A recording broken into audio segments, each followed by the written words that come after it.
The date was October 24, 1942. Henderson Field sat on Guadalcanal, and moving through the jungle darkness came 3,000 Japanese soldiers, all heading toward a single battalion of Marines who dug themselves into a muddy ridgeline. By the mathematics of warfare, this should have been a complete rout. The odds seemed impossible to overcome. Elite troops who had already conquered China and Malaya were now facing exhausted defenders who'd been surviving on half rations for the past 2 months. Every military textbook in existence told the same story. When attacking infantry gets close enough for hand-to-hand combat, everything changes. The side with more bayonets wins. The Japanese commanders had 3,000 bayonets. Chesty Puller had 700 Marines. But hidden in that mud, dug in alongside those Marines, were weapons that would completely change how people thought about infantry combat. These weren't the heavy machine guns, they weren't artillery pieces being fired from miles away either. Something far different, tubes so compact that one person could carry them alone. So straightforward, they had practically nothing to them, just the shell moving down the barrel. Weapons that Japanese intelligence had largely ignored, treating them as nothing more than support gear not worth mentioning when they were planning the attack. The assault was set to start in 4 hours. And when that darkness came, a 19-year-old Frenchman's ideas about keeping soldiers alive would face Japan's 2,000-year-old tradition about how warriors ought to die. This story about how a French metalworker helped save an American airfield actually starts 23 years before, in a completely different place and time. Paris, 1919. While diplomats were haggling over the Treaty of Versailles in ornate halls, Edgar Brantz was moving through his metalworking shop on the Rue de la Fontaine du Roi. Around him sat wrought iron gates destined for embassies and decorative grillwork meant for the Louvre. He was 39, an Art Deco specialist with a reputation for making iron move and flow like something alive, crafting curves and shapes that seemed impossible in such a rigid material. But he hadn't been making art for 4 years. He'd been making weapons. The First World War had taught Brantz something most artists never learn, and most military leaders stubbornly refused to accept. He'd watched French infantrymen die by the thousands, cut down in open ground before they could get close to German lines. He'd seen his nation lose an entire generation because they couldn't get artillery close enough to support their own advancing troops without destroying them in the process. Courage wasn't the issue. French soldiers died with plenty of bravery. The real problem came down to mathematics and angles. Artillery positioned miles behind the front fired in flat paths that couldn't land shells into trenches without hitting the men charging forward. Heavy mortars could arc their shells down almost straight, but they weighed hundreds of pounds and couldn't move up with attacking infantry. Regular machine guns could advance with troops, but they couldn't reach enemies dug into trenches and shell craters. A gap existed, a devastating, lethal gap between what soldiers could carry forward and what artillery could safely deliver. That gap had killed more than 1 million Frenchmen. Brantz saw this differently than military officers did. Officers thought about using their existing weapons better. Brantz thought about metal, physics, and what shapes could accomplish what tasks. He was an artist who grasped that design must serve purpose, and an engineer who understood that the simplest answer was usually the right one. The weapon he imagined wouldn't replace artillery. It would give every infantry company its own personal artillery, light enough that 2 people could transport it, simple enough that ordinary soldiers could use it without special artillery training, accurate enough to hit targets just meters from friendly positions, mobile enough to move forward as troops advanced. He imagined just 3 basic parts: a tube, a bottom plate, and a support stand. Nothing else whatsoever. No breech, no recoil mechanism, no fancy sighting systems. Just a smooth steel tube relying on gravity and gunpowder to lob small shells through high arcs. Insert the shell. The firing pin at the bottom ignites the charge. Physics handles the rest. He named it using an ancient term, mortar. Yet his design had nothing antiquated about it. The French army tested his prototype in 1919 and found it almost laughably straightforward. 60 millimeters wide, 42 pounds total. A 19-year-old recruit could learn to operate it in a single afternoon. It could launch 15 rounds each minute, sending 3-pound explosive shells as far as 1,700 meters.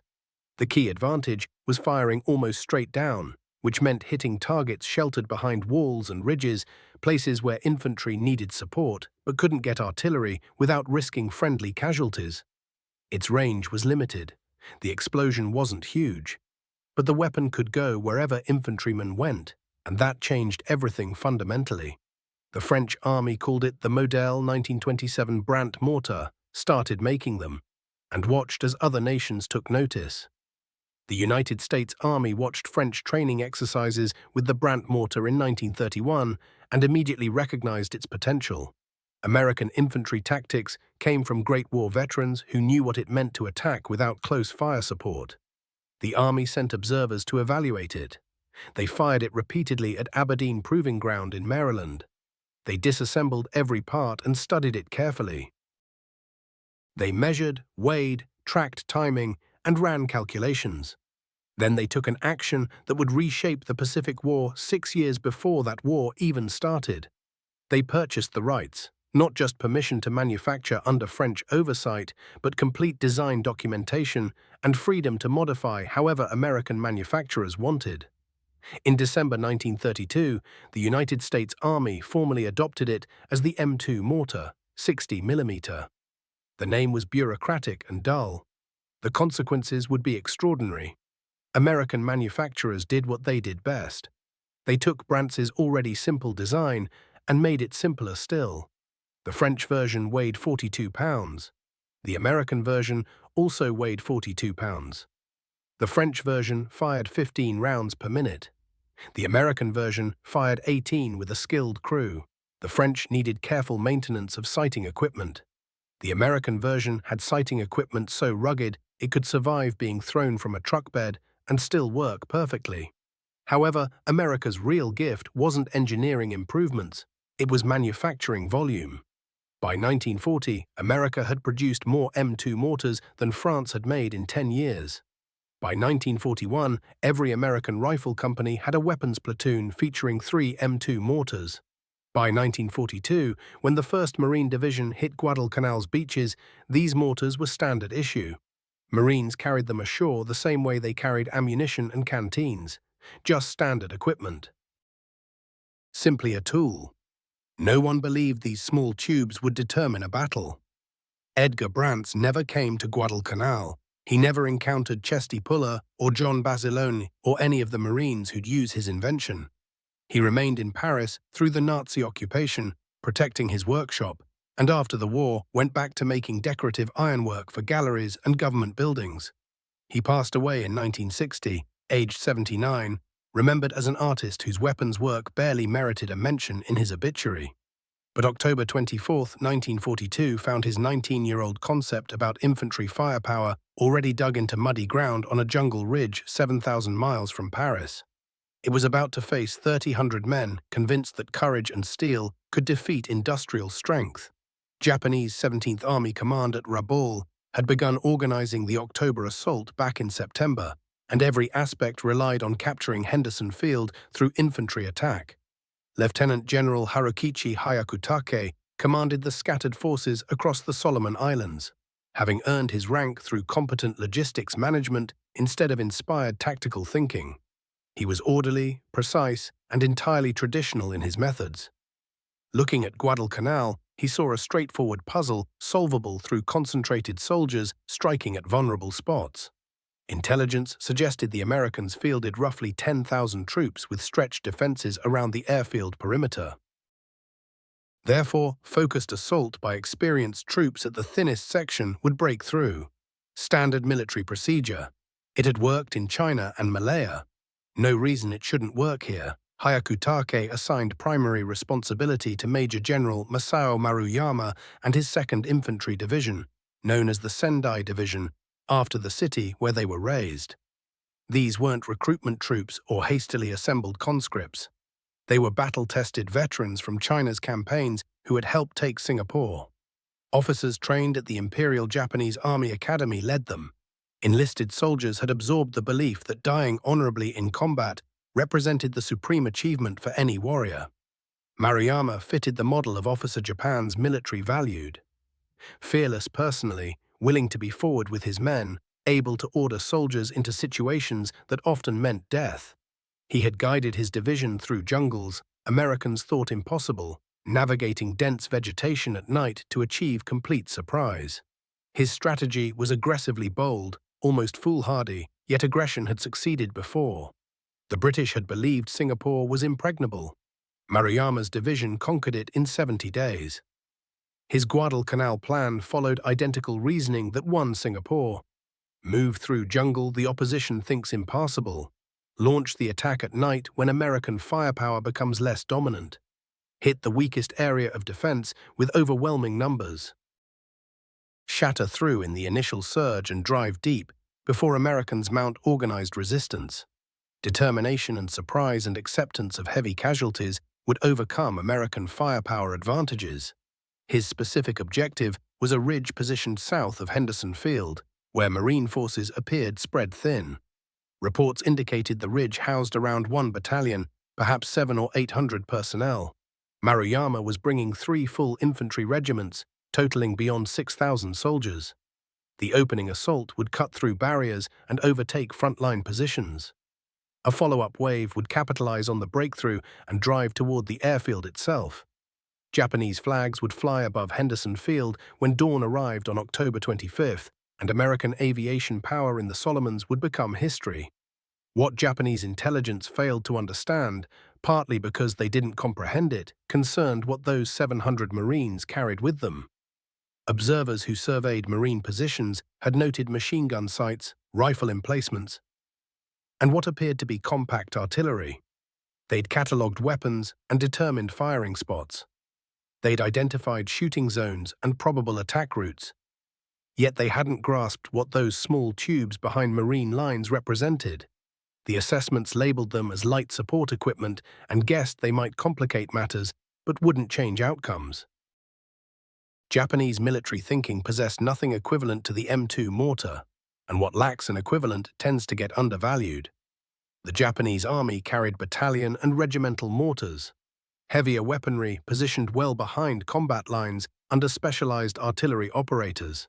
The concept of individual rifle companies operating their own mortars, weapons positioned near enough to strike targets just meters away from friendly forces, existed nowhere in Japanese military thinking.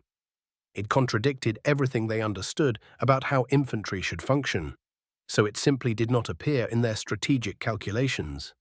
On October 23rd, the 2nd Division started its approach, pushing through jungle so impenetrably thick that visibility barely stretched 10 meters in any direction. The men carried rations for 4 days, already short of what regulations demanded, but 4 days was all anyone could reasonably transport through such terrain. Each soldier bore his rifle, ammunition pouches, grenades, and the basic gear strapped to his body. Back at the division's main positions, the heavier weapons, mortars and artillery pieces, remained behind. The jungle would not permit them to move fast enough. So, this was warfare stripped to its essentials.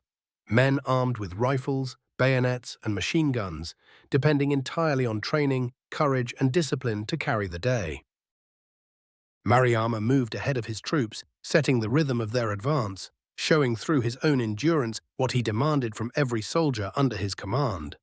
The column advanced with remarkable discipline, barely a sound escaping the thousands of men moving through the undergrowth. During rest stops, soldiers remained motionless and silent. When hunger demanded they eat, they consumed cold rice in darkness rather than risk the glow of cooking fires. This was something they had perfected through months of experience. Every man in that division carried absolute confidence, born from rigorous training, hard-won battle experience, and a military doctrine that promised success to those who fought with sufficient will and determination.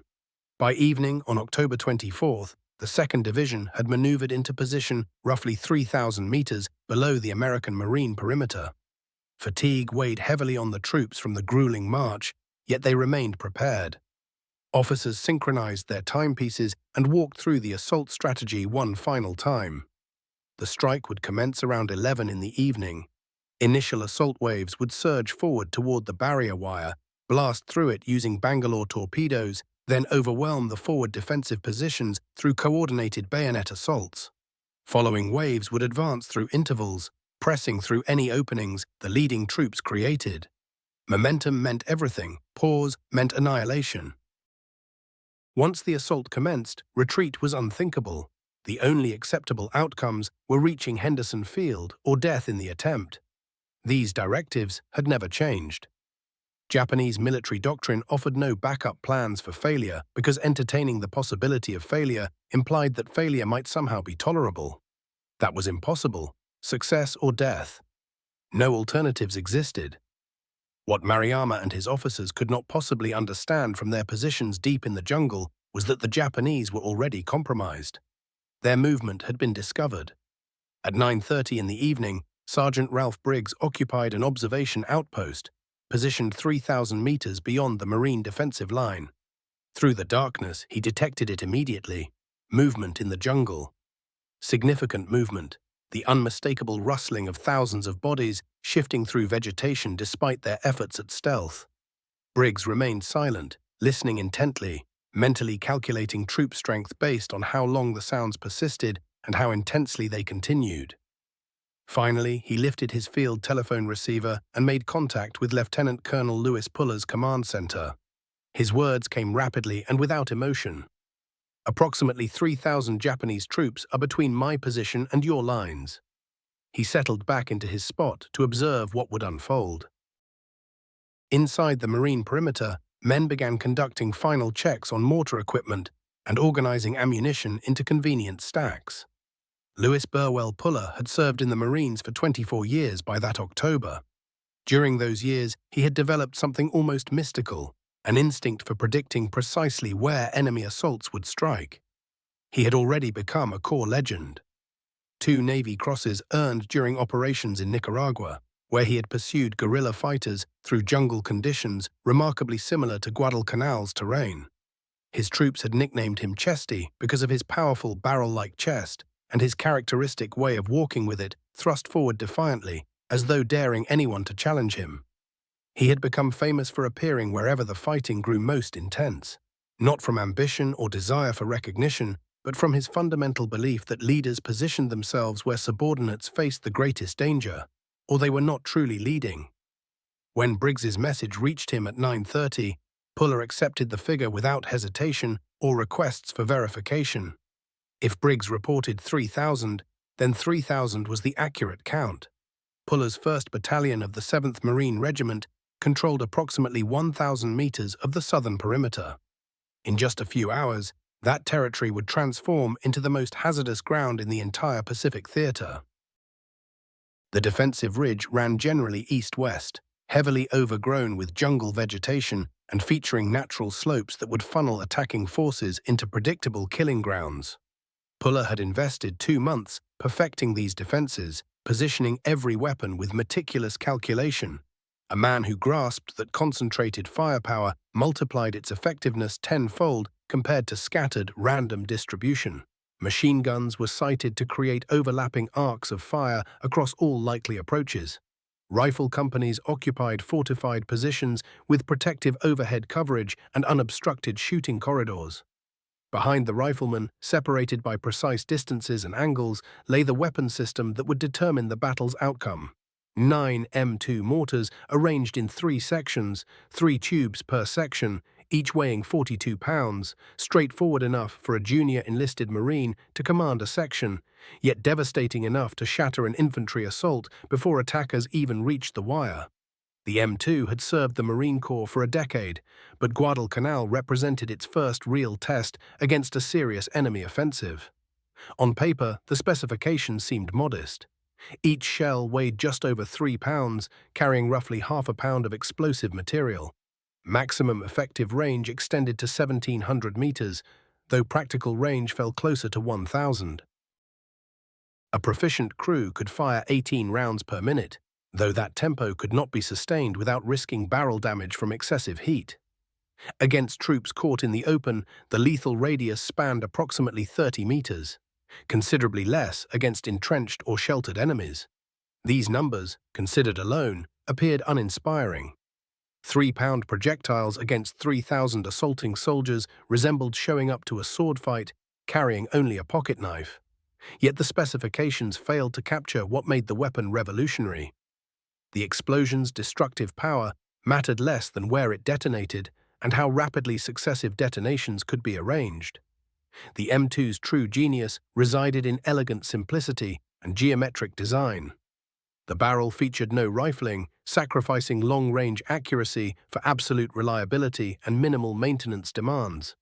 The firing mechanism consisted simply of a fixed pin positioned at the tube's base. Drop in the shell. It falls. The pin ignites the propellant. The projectile launches.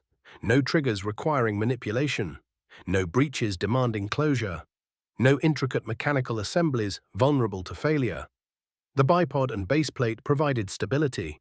The simple sighting mechanism allowed even barely trained Marines to begin placing accurate fire within minutes.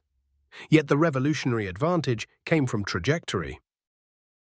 Artillery pieces fired in relatively flat arcs because they had to clear friendly troops positioned between the gun and target. The M2 fired nearly vertically, delivering shells that descended almost straight downward. That angle allowed strikes on dug-in positions, trenches, ravines, hill reverse slopes, targets ordinary artillery could not touch. Furthermore, it permitted mortars to station themselves mere meters behind forward rifle positions and execute danger-close missions that would have been suicidal with conventional artillery. Puller had positioned his mortar sections approximately 200 meters behind the frontmost rifle positions, close enough that section leaders could observe terrain they fired across and modify their targeting based on actual observation. Each 3-mortar section operated under a commander, typically a sergeant or corporal, who determined tube aiming and controlled firing sequences. The personnel manning those tubes were predominantly teenage Marines, trained on M2 fundamentals at Camp Lejeune or Camp Pendleton before deploying overseas. They understood the procedural aspects, setting sights, calculating range from tube angle, correcting fire according to shell impacts. But textbook procedures and actual combat were entirely different propositions, and nearly every one of these young men had never fired a mortar at living enemies determined to kill them. Tonight would provide their genuine education. Ammunition lay arranged in orderly stacks adjacent to each position. High explosive shells equipped with contact detonation fuses would explode upon striking ground or any solid surface. Individual shells resided in protective cylindrical containers, preserving them from moisture and damage. Through the afternoon, crews had examined fuses meticulously, cleaned propellant charges, and positioned ammunition so that darkness would not prevent rapid location and retrieval. This was unglamorous labor, the kind of meticulous groundwork that distinguished units destined for survival from those that perished through carelessness. Puller conducted 2 personal inspections of mortar positions before darkness fell completely, verifying firing coverage and confirming that section leaders fully comprehended the tactical plan. When Japanese forces attacked, the mortars would blanket predetermined target zones thought most likely to contain enemy assembly areas. Should the assault penetrate the perimeter wire, they would switch to direct support for rifle units, placing ordnance within 50 meters of friendly positions. Should enemy troops break through the defensive line, they would concentrate fire directly at the breach until either ammunition depleted or the Japanese assault terminated. No contingency for retreat existed because nowhere remained to fall back toward. Henderson Field sat 400 meters behind them. Should Puller's position collapse, the airfield fell with it, and the entire Guadalcanal operation became lost. The Marines positioned along the ridge comprehended this without requiring explanation. They had occupied the island since early August, participating in operations whose full significance remained unclear to most of them, yet sensing the campaign's critical importance. Malaria and dysentery sapped their strength. Tropical humidity rotted their uniforms from their bodies. Weeks had passed without mail, leaving them uncertain whether people back home even knew they existed. Yet they were Marines, which meant holding their assigned ground regardless of circumstance until direct orders came otherwise, or until death arrived. Standing between them and 3,000 attacking Japanese soldiers were barbed wire barriers, machine guns, rifles, hand grenades, and 9 compact mortars, each weighing 42 pounds. In approximately 4 hours, they would discover whether such resources proved sufficient. At 11 o'clock, Japanese artillery positioned several kilometers south of the Marine positions commenced fire. The shells were primarily small-caliber ordnance, 75mm and smaller, generating noise and forcing Marine heads downward while infantry elements advanced. Puller observed the incoming rounds and immediately recognized it for what it was: preliminary bombardment rather than serious sustained assault. The Japanese artillery complement on the island was simply insufficient for a proper preparation. This was merely acoustic cover for the infantry movement. He relayed orders to his company officers: prepare for engagement, enemy forces are approaching. In the Japanese staging areas, commanders prepared their final positioning instructions. Captain Jiro Katsumata led the 11th Company of the 3rd Battalion, 2nd Infantry Division. 200 men selected explicitly for this assault because they had proven beyond question their readiness to sacrifice themselves. Katsumata had reached 28 years of age. A professional soldier educated at the Imperial Military Academy, he had served in China, where he discovered that effective leadership demanded personally leading assaults with drawn sword at the front. His soldiers revered him for demanding nothing he himself would not undertake. Tonight's objective sounded deceptively straightforward, though its actual execution approached the realm of impossibility. His company would constitute the initial assault wave. They would traverse jungle terrain to reach the barbed wire barrier. They would destroy that wire using Bangalore torpedoes. They would assault Marine positions using bayonets and grenades. They would force through the defenses or die attempting. Every soldier in the company grasped the mission parameters and had accepted their implications. Death represented not merely a possibility to avoid, but rather the anticipated conclusion. The genuine question concerned only timing. Would they accomplish their objective before death arrived, or would death intercept them beforehand? At 11:30, Japanese artillery fire ceased abruptly and infantry columns began advancing. They moved in organized company formations, maintaining appropriate spacing, proceeding as quietly as possible through jungle corridors that naturally directed them toward Marine positions exactly as Puller had predicted. The leading formations could perceive nothing through the absolute darkness and crushing vegetation density. Compass needles spun in trembling hands as the officers led them forward through the suffocating dark. Every few minutes the column halted, everyone frozen in place, ears straining to catch any sound that might mean death. Then they moved again. The Marines were getting closer now, perhaps 500 meters away, maybe less. No one could be certain. In the jungle, sound played tricks. Distance became meaningless. Katsumata could hear the ragged breathing of the men packed around him, hear his own heart hammering in his chest. Sweat poured down their faces and bodies in the oppressive heat, mixing with the stench of jungle rot that clung to everyone on the island like a curse. He felt the weight of his sword hanging at his side, felt the terrible certainty of what was about to happen pressing down on his shoulders. At midnight, the first wave reached the barbed wire. Multiple rows of it stretched before them like a metallic fortress, anchored to massive palm logs and reinforced with tin cans filled with pebbles that would rattle and betray anyone who touched them. The Marines had spent 2 months building this obstacle layer upon layer, creating barriers 4 meters thick in places. It was meant to stop exactly what was happening now. The Japanese engineers moved up with Bangalore torpedoes, long metal tubes loaded with explosives designed to punch holes through wire. The first explosion came just after midnight, a sharp report that split the night and left a gap roughly 2 meters wide. For just an instant, the darkness turned bright orange. Machine gun fire erupted from higher up the slope.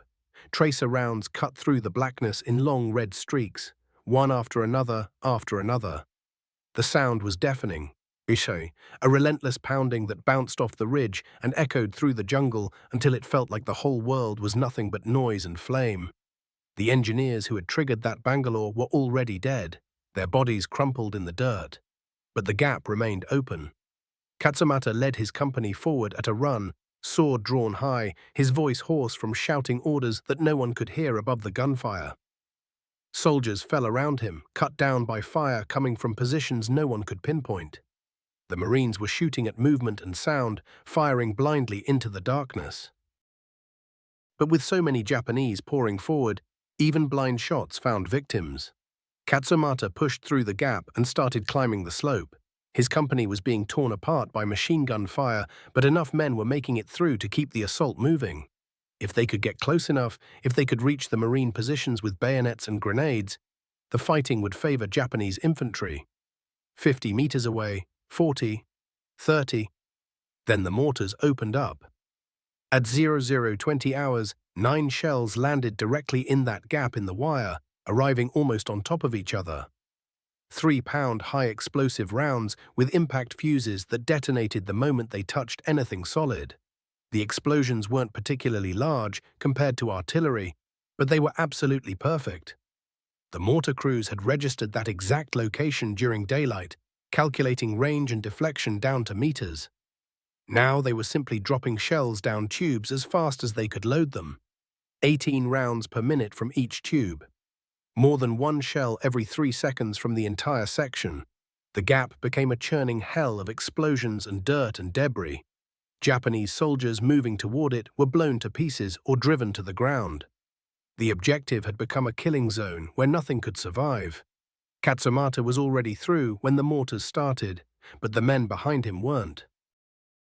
When he looked back, he saw the explosions marching methodically through his company, destroying it piece by piece. 30 men stood with him on the Marine side of the wire. 200 had started this assault 15 minutes ago. There was nowhere to go but forward. The mission required breaking through. He would do it or die trying.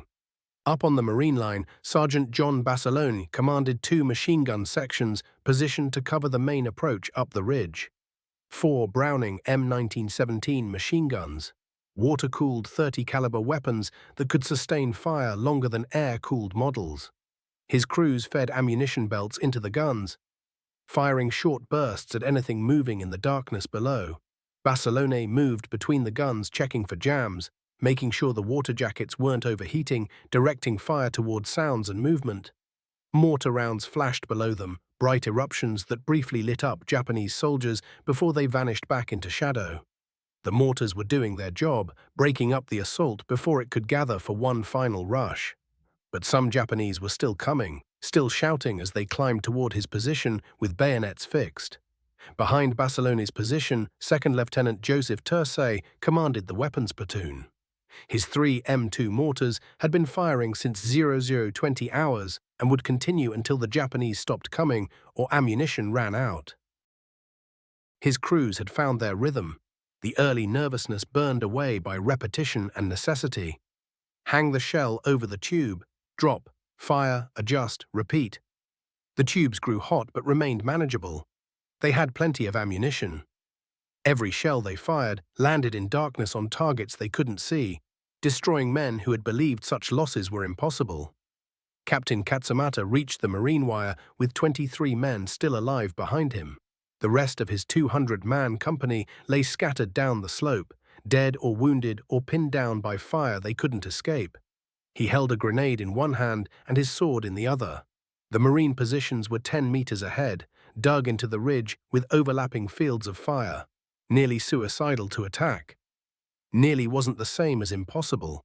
Katsumata hurled the grenade toward the nearest machine gun position. When it exploded, he charged forward screaming encouragement to his men. Some followed. Most never made 3 steps. The machine gun he targeted was damaged but still functional. The crew emerged from cover and returned to the weapon. The gunner saw movement, swung the barrel and fired. Rounds caught Katsumata in the chest and throat. He fell still, gripping his sword, dead before he even understood what had killed him. His men pressed forward for a few more seconds before Marine rifles cut them down one by one. By 0035 hours, every man from Katsumata's company who had reached the wire was dead. The breakthrough they'd attempted to achieve had been stopped 15 meters short, but the assault wasn't finished. General Yumeo Nasu commanded the 29th Infantry Regiment attacking from the south, and his troops were reaching the wire now at multiple points along the line. This wasn't random banzai charging. These were coordinated company assaults by professional soldiers who understood fire and movement. They used terrain effectively, advancing through gullies and draws that offered some protection from direct fire. They positioned their own machine guns to suppress Marine positions while assault troops moved closer. They were skillful soldiers, but they were attacking a defense designed by a man who had spent 24 years perfecting the art of killing efficiently, and that defense was supported by weapons their doctrine had never anticipated. The M2 mortars shifted fire as new assaults developed, shells walking along the base of the ridge wherever Japanese troops were massing. The mortar section commanders couldn't see targets in the darkness, but the machine gunners and riflemen forward could. They called out ranges and directions, and the mortar crews adjusted accordingly, dropping shells sometimes 50 meters in front of friendly positions, sometimes closer, danger close fire by any standard, close enough that a short round would kill Marines. But Puller's men had been trained to accept that risk. The alternative was being overrun. Mortars fired continuously, methodically, creating zones of destruction that extended from the wire down the slope into the jungle where Japanese reserves tried to advance. At 0100 hours, Nasu sent his second wave forward, another 1,000 men meant to exploit whatever breaches the first wave had created. But there were no breaches, only dead men, only wounded men, only isolated groups that had penetrated the wire before being destroyed by rifle fire. The second wave advanced into identical machine gun fire and identical mortar fire. Brave and disciplined, and completely unable to overcome the mathematics of their situation. They were attacking uphill through obstacles against defenders who could see them silhouetted against mortar flashes and who possessed more firepower than Japanese intelligence believed possible. Courage wasn't enough. Discipline wasn't enough. The willingness to die wasn't enough. Nasu himself moved forward with his command group, trying to maintain control as the battle disintegrated into chaos. He could hear the machine guns and explosions, but couldn't see what was happening to his units. Communications had collapsed. Runners sent forward never returned. He'd committed half his regiment and apparently achieved nothing. The Marine line should have broken by now. His troops should have been advancing toward Henderson Field. Instead, they were dying in wire and in the killing zones beyond it. At 0130 hours, a Marine mortar shell landed directly on Nasu's command post. Shrapnel tore into his chest and abdomen. He would die within hours, though accounts disagree on whether death came immediately or lingered until the following day. His death ended coordinated Japanese command of the southern assault. Without central leadership, attacks continued but became increasingly disorganized. Individual company commanders kept leading men forward because doctrine didn't permit withdrawal. They attacked the same positions already repulsed multiple times. They died in the same wire that had killed their comrades. By 0200 hours, the assault had fragmented into scattered company actions, each destroyed in turn by the same combination of machine gun fire and mortar fire that had destroyed all the others. The Marines weren't winning through courage or training. They were winning through firepower properly positioned and employed. Every Japanese soldier reaching the wire was killed before breaching the defenses. Every unit forming up for assault was broken apart by mortar fire before it could coordinate an attack. The weapon Edgar Brandt had designed in Paris 23 years earlier was doing exactly what he'd intended. It was keeping infantry alive by destroying enemy infantry before they could close to hand-to-hand range. At 0300 hours, Lieutenant Colonel Robert Hall received orders to move his 3rd Battalion forward to reinforce Puller's position. Hall commanded Army troops, National Guard soldiers from North Dakota and South Dakota who had trained with Marines but had never seen combat until tonight. Some Marines had questioned whether Guard troops could handle real fighting. Hall's battalion was about to answer that question. They moved through the darkness, carrying their own M2 mortars and ammunition, taking up positions on Puller's flanks. The Japanese would test them within the hour. Maruyama, commanding the 2nd Division from his headquarters kilometers away, had no accurate information about his assault troops. He knew they had attacked. He knew casualties were heavy. He didn't know the assault had already failed. Japanese doctrine required continuation until success or destruction. He sent orders committing his reserve regiment to the assault. Those orders reached scattered company commanders who led men forward into machine gun and mortar fire that never ceased. By 0400 hours, the 2nd Division had suffered more than 2,000 casualties and hadn't advanced more than 30 meters beyond the wire anywhere along the line. The assault would continue for hours yet, but the outcome was already decided. Edgar Brandt's weapon had changed infantry warfare forever, and 3,000 Japanese soldiers had learned that truth the hardest possible way.